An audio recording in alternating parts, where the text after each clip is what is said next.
Tokyo. I'd almost forgotten how epic it is. A kaleidoscope of neon lights and millions of moving feet. One has to be impressed by the sheer scope of this place. It's rich with tradition, it's one of the most iconic places in Asia, and my favorite city on the planet. I could wax poetic about this magical place for hours, but this is YouTube, and I know you f***ers only have a 2-minute attention span, so let's do this thing.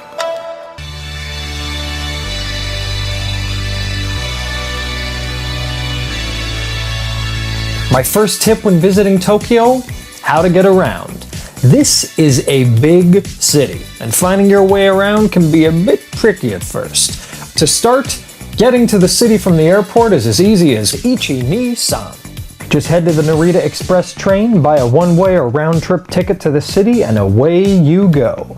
Also, the tourism desks at the airport can find some of the cheapest deals on hotels that won't necessarily be on the internet. The hotels they book you aren't fancy, but they're nice, they're clean, and they come in at under $100 a night. Plus, they all come with a free kimono for your late-night modeling sessions.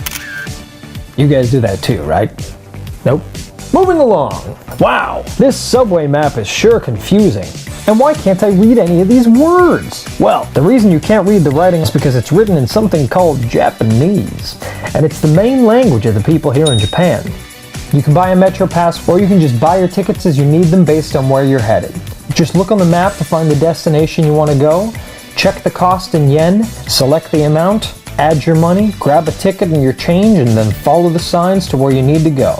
If you get confused, ask these guys. Also, some important key phrases for you to learn before going to Japan. Konnichiwa. Hello. Arigatou gozaimasu. Thank you. Gomen-nasai. Sorry. Ohayo. Good morning.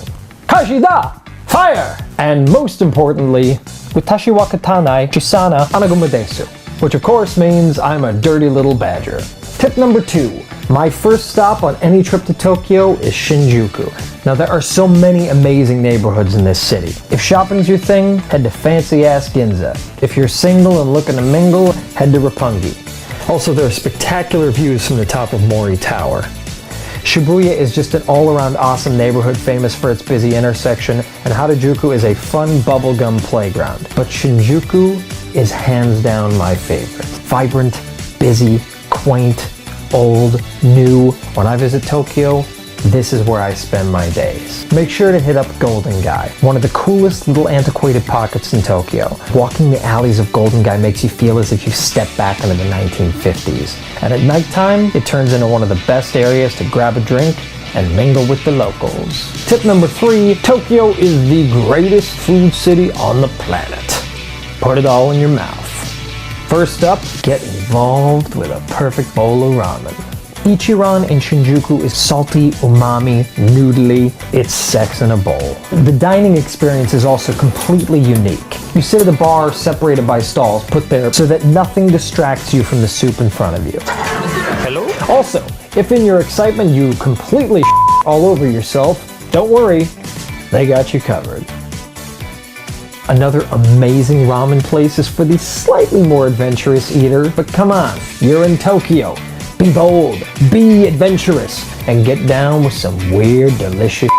The ramen is called niboshi. It gets its distinct, slightly bitter and fishy flavor from the incorporation of dried sardines in the broth. It is pungent, it is strong, it is magically delicious. My favorite place to get niboshi is called Nagi, in my beloved Golden Gai. And speaking of weird, delicious, head to Piss Alley in Shinjuku and get some truly epic yakitori. Try that delicious beef heart, or some slightly more out there options. What is this again? What am I about to eat?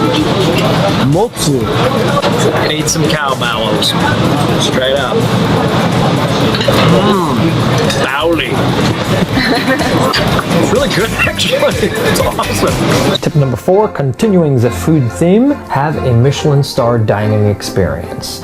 Tokyo has more Michelin star restaurants than any other city in the world. But for those of you without a trust fund, there's a great option. At lunchtime, Sushi Iwa serves an incredible meal that starts at only about $50. Not cheap, but certainly a lot cheaper than a $300 pre-fee like most places of its ilk. The sushi was divine, the service was impeccable, it was one of the best meals I've had in recent memory. It fills up fast, so if you can, book your reservations in advance.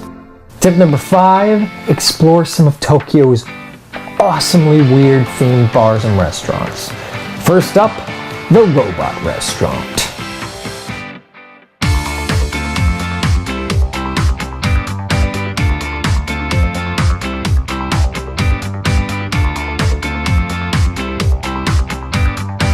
Now this is just hands down one of the coolest, craziest, most awesome things I have ever done.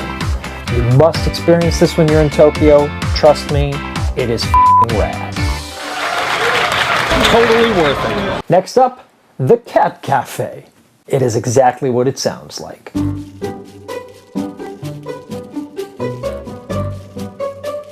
Where am I right now? Phyllis! Phyllis! Where are you, woman? Hello, Phyllis! God damn it. Woman, has anyone seen my wife? Steve, she died like 4 years ago. Alright, drat. I'm horny. Oh, what a lovely day for a bath. Peace and quiet. And Jonathan, will you keep that racket down? God, can't get a moment of peace in this bloody house. I swear, are you filming me? Hello, ladies. Fancy a poke? Oh, you're a man. Terribly sorry. I'm so bloody stoned, mates. Has anyone ever wondered why we're all English? No, it never occurred to me. Damn it, Haruto, do we ask your opinion? Sorry. Why is this guy touching me? I don't like it. I'm gonna go away now. Tip number 6, hit up the truly awe-inspiring Tsukiji Fish Market, which is in many ways the beating heart of Tokyo. If you're up to it, get there at the ass crack of dawn to watch the live tuna auction.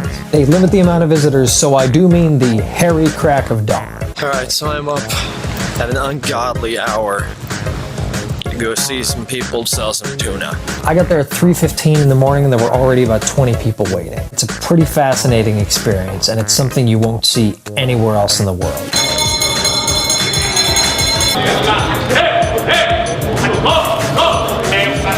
I have no clue what just happened, but I think it was awesome. After the auction, wait in line for some truly great breakfast sushi at Sushi Dai or Sushi Daiwa. Now, the main fish market doesn't open until the general public until 9 a.m., but once it opens, it is a flippin' amazing labyrinth of incredibly fresh stuff.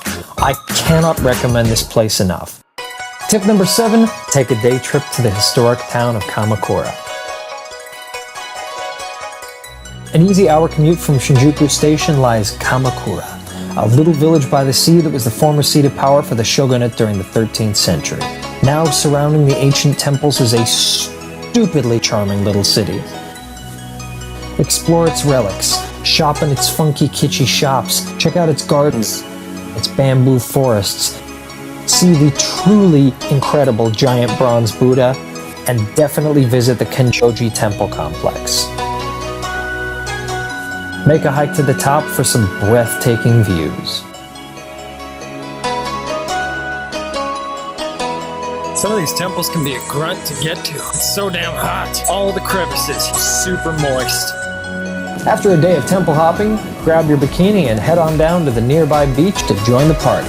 In the summer months, bars spring up all over the beach, giving you the perfect opportunity to get lit with the locals and make some bad decisions. All in all, Kamakura is a magical place, filled with natural beauty and history. It is your duty to frolic in its wonders. Tip number 8, what has quite possibly become my personal travel agenda for the world, just get lost. This is a city full of amazing things to see and do.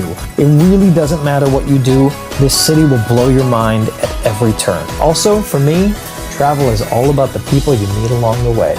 And the Japanese people are some of the most loving, kind, hardworking, weird, energetic, fun, crazy, and wonderful people you will meet anywhere in the world.